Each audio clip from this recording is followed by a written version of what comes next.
Inflation, the economic bogeyman of 2022, has sent central banks scrambling to pull out their toolkits and control runaway prices. In the US, the Consumer Price Index has hit its highest level in 4 decades. In Singapore, overall inflation in December edged up to 4% on a year-on-year basis, a nearly 8-year high. It's the same picture across most of Asia, Europe, and the US.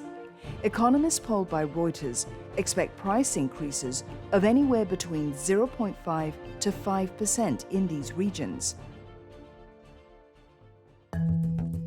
All this is putting pressure on central banks to tighten the screws and end the era of easy money. Leading the charge, the US Federal Reserve. It has all but confirmed a rate hike next month. Some predict as many as 7 hikes this year alone.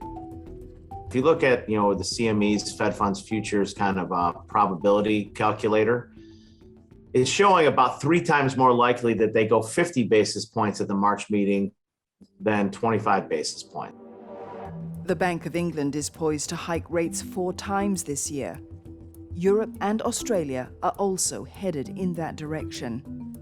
And Singapore unexpectedly tightened monetary policy last month. We would expect more interest rate rises pretty much uniformly around the world. Now, the question is, to what extent will it be coordinated versus to what extent will some countries take action and others try to wait a little longer?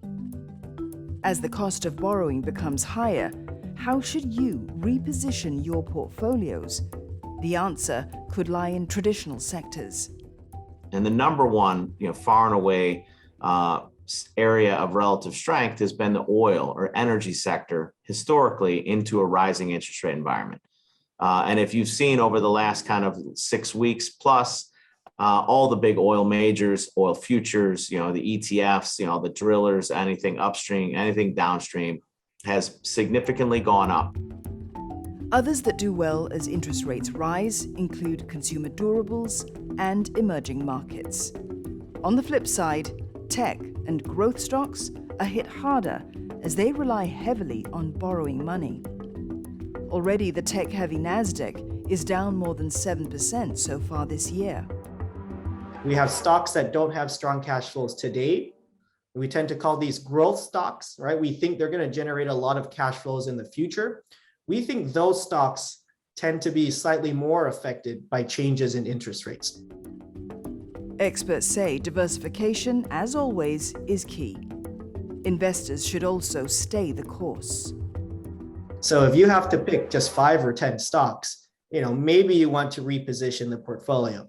Now, if you are holding a bunch of ETFs or mutual funds, which own thousands of stocks, you are probably already well diversified, and the impact of changing interest rates probably fairly minor for your portfolio. Inflation averages about 2.9%, and stocks have historically averaged about 10.3%. Now, again, that's not saying this is automatically going to happen this year and every year thereafter, but it's always been better to be invested in the long run.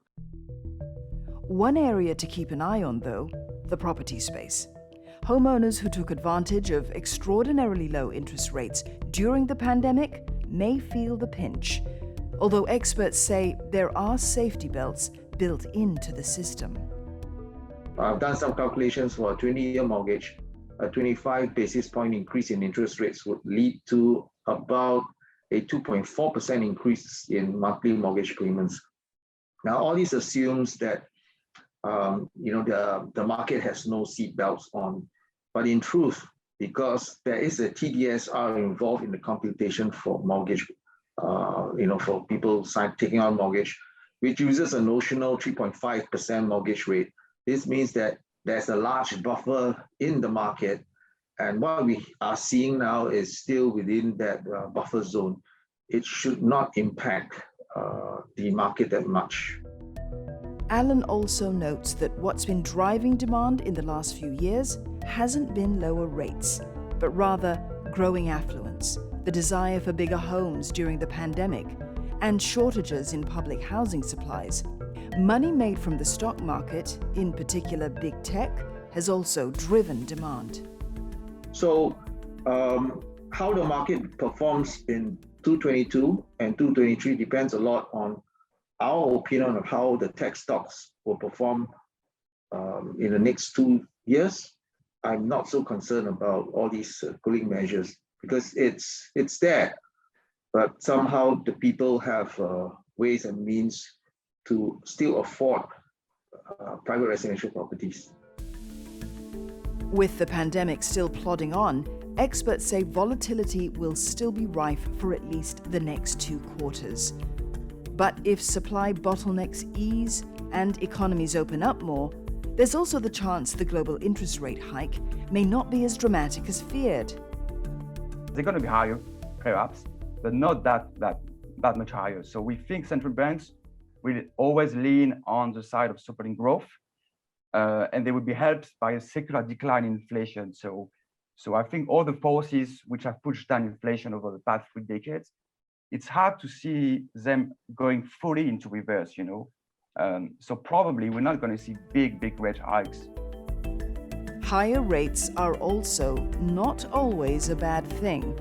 Consumers may benefit from better savings account interest rates. For central banks, higher rates also give more buffer room to adjust to economic conditions.